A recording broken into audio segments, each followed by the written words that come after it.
Doutor Fernando, eu queria agradecer a sua presença aqui nos nossos estúdios, que hoje tem a missão de, junto comigo, destrinchar para mim e para nós que não somos do meio jurídico, o que está acontecendo? Que decisão foi essa que o STF tomou? Como isso reverbera no Congresso Nacional? Como acontece essa conversa entre os poderes, né? Porque no dia 7 de agosto desse ano, o STF publicou um acordo, ou seja, uma decisão coletiva que diz respeito à aplicação de medidas cautelares penais. Então, eu queria começar pedindo para o senhor ajudar a gente a entender de uma maneira assim mais acessível o que é que está acontecendo, né? Bom, primeiramente, muito obrigado pela oportunidade, a satisfação, a Advocacia do Senado estar participando desse programa tão importante para esclarecer ao cidadão como é a aplicação e funcionamento até do Senado Federal. O Supremo Tribunal Federal deu uma decisão em 2017 sobre a aplicação, admitindo a aplicação de medidas cautelares penais aos parlamentares. Essas medidas cautelares penais são medidas adotadas em restrição à liberdade e são medidas diversas da prisão. É uma medida, por exemplo, de determinação do cidadão não se ausentar do país, o afastamento da função pública. É uma medida menos drástica que a prisão, mas que ela só pode ser determinada em substituição à prisão cautelar. Por essa razão até que, como ela é feita, é um acessório dessa medida principal, que nós apresentamos um recurso também em razão dessa questão. Aí já começa a coisa da técnica do direito, né? Porque o que a previsão constitucional é que um parlamentar possa ser preso em flagrante de crime inafiançável. E isso não é a mesma coisa que prisão cautelar, né? Então, medida cautelar penal diz respeito à substituição de uma decisão mais drástica, que seria a prisão cautelar. Mas isso é um recurso, um instrumento, me corrija se eu estiver errado no termo, que não se aplica aos parlamentares, não é isso? Exatamente. A Constituição só autoriza a prisão do parlamentar em caso de crime inafiançável em flagrante delito. É por essa razão que é só nessa hipótese que é autorizado a limitação do exercício do mandato parlamentar. E ainda assim, nesse caso drástico, é que a Constituição também determina que seja observado o rito, ou seja, que seja encaminhada essa prisão para que a Casa Legislativa resolva essa prisão por crime inafiançável, crime em flagrante delito. É por isso que não se cabe, então, como o próprio Supremo Tribunal Federal entendeu nesse julgamento que não é possível no ordenamento jurídico se aplicar a medida cautelar, a prisão cautelar, que é a prisão preventiva e a prisão temporária, não é possível aplicar ao parlamentar. Se o Supremo entendeu isso, a gente já aponta que é uma contradição ele ter, ao mesmo tempo, entendido que poderia se aplicar, então, a medida cautelar penal, porque ela é uma medida decorrente daquela. Até porque, se eventualmente o julgador determina uma medida cautelar penal e o acusado não cumpre essa medida, o julgador não teria nenhuma alternativa, porque, nesse caso, quando eles descumprem, a legislação determina que se faça, então, a convenção dessa medida cautelar penal na prisão.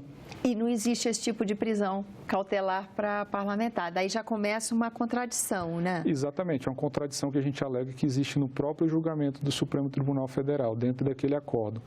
Esse recurso, embargo de declaração, é um recurso que serve justamente para isso, para que o Supremo Tribunal Federal e todo órgão judiciário faça isso, ele possa apreciar pontos que não foram apreciados adequadamente no julgamento, pontos obscuros, contradições, e são pontos que são suscitados, que são relevantes para a discussão e que precisam ser apreciados pelo Supremo Tribunal Federal, neste caso. Nesse caso específico, existem outras contradições? Qual foi a providência ou qual será a providência que o Senado toma diante da publicação desse acordo? A decisão foi dada em outubro de 2017, mas a decisão foi publicada, o acórdão foi publicado na semana passada. Então, a partir daí, nós tivemos o prazo de 5 dias e, então, protocolamos ontem esse recurso chamado embargo de declaração para apontar 4 omissões, 4 pontos que o Supremo Tribunal Federal precisa discutir. Quais são esses 4 pontos? O primeiro ponto é justamente essa contradição que eu já falei, e o segundo ponto é a falta de previsão normativa que autorize, tanto na Constituição Federal quanto no Código de Processo Penal, que autorize o Poder Judiciário a determinar qualquer medida cautelar contra os parlamentares. Ou seja, não tem uma regra, não está escrito em lugar nenhum como se procede nessa situação, é isso? Exatamente. A legislação penal e a Constituição Federal determina que só naqueles casos expressos que podem ser adotadas medidas contra a liberdade do cidadão. Então, o próprio Supremo Tribunal Federal, depois desse julgamento, que foi em 2017, no caso recente, quando foi julgar a questão das conduções coercitivas, o Supremo Tribunal Federal reafirmou que só pode ser determinada de medida cautelar penal naqueles casos expressamente previstos no Código de Processo Penal. E esse caso, por exemplo, o afastamento do parlamentar do mandato não está previsto expressamente, porque lá só fala o afastamento da função pública, que é uma questão diversa, distinta, e que a legislação penal ela não pode ser interpretada de forma ampliativa, justamente porque estamos falando de restrição de liberdade, restrição de direitos. E de uma atuação que é fruto de uma decisão por eleição da sociedade, né? Então, também afastar uma pessoa da sua atividade nesse caso, talvez, pergunto ao senhor, tem um outro significado, né? Exatamente. A Constituição Federal, ela elenca diversas prerrogativas aos parlamentares justamente para proteger o cidadão ou eleitor, porque o exercício do mandato está sendo feito em prol do eleitor. E isso é feito em prol também da soberania popular. Porque aquela escolha que o cidadão fez na eleição, ela tem que ser preservada. A Constituição admite que só em casos excepcionais ela pode ser atacada e pode ser discutida, nos casos da Justiça Eleitoral. E em casos de afastamento e perda de mandato, os casos estão expressamente elencados na Constituição Federal e precisa de um processo específico para isso dentro da casa ou um processo judicial depois do trânsito em julgado. Ou seja, não existe uma previsão de afastamento cautelar do parlamentar e nem de qualquer outra medida que restrinja o exercício do mandato durante o processo. Porque ele visa proteger o mandato, para que o senador e o deputado, ele exerça plenamente em prol daquele cidadão que o escolheu. Ou seja, que a decisão coletiva que veio da sociedade, ela seja preservada. Exato. E que um juiz, ou não sei, um grupo de juízes não possa ter uma força maior do que a decisão que foi tomada num processo eleitoral. Exatamente. A Constituição ela é feita toda em prol da escolha do povo. É um princípio basilar, o regime democrático, ele é feito em prol da escolha que foi feita pelo cidadão, pelo povo, pelo eleitor. Então, é preciso se preservar a soberania popular, né? A escolha do eleitor. Então, os parlamentares, eles estão desempenhando um mandato em nome desse povo. Então, se você cerceia essa atividade parlamentar, você está cerceando a própria voz do cidadão e do povo aqui dentro dessas casas.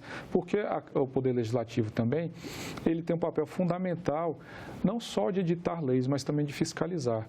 E é por isso que ele precisa fiscalizar de uma forma transparente e independente. Então, ele não pode ter nenhum tipo de limitação, nenhum tipo de pressão. Por isso que essas prerrogativas existem. E o próprio acórdão do Supremo Tribunal Federal, ele reconhece a importância dessas prerrogativas. Mas a gente entende, então, que é incompatível a limitação do exercício do mandato parlamentar por qualquer medida cautelar penal. Agora, esse debate feito, como está sendo feito, por teoria, nós não estamos aqui tratando de nenhum caso pessoal, não há nenhum caso acontecendo que leve a um questionamento de procedimentos. É um aprimoramento da lei. Eu acho que é a melhor forma de se fazer o debate quando não há nenhum caso específico envolvido numa questão desse tipo? Sim, certamente. O caso está sendo debatido numa ação direta de inconstitucionalidade, que é um processo que ele tem, a gente chama no meio jurídico, como um processo de natureza objetiva, ou seja, não está se discutindo um cidadão A, um parlamentar B ou qualquer outro cidadão. É um caso que foi provocado por partidos políticos, mas discutindo a aplicação da legislação penal. Né, a legislação do processo penal. E, então, a discussão é em torno da norma, do alcance da norma.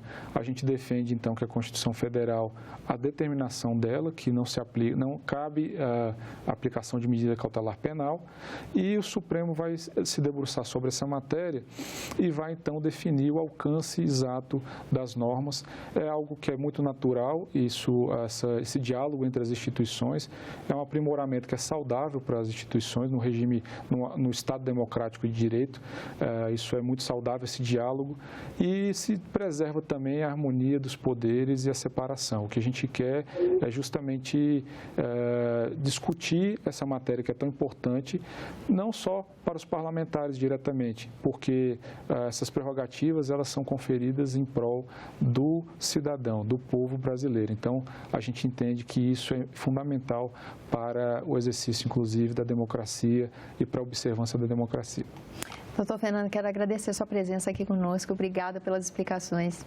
Eu que agradeço a oportunidade, e a Advocacia do Senado Federal está à disposição da Casa e de todo cidadão para esclarecer qualquer assunto que seja importante ao Senado Federal. Muito obrigado. Obrigada.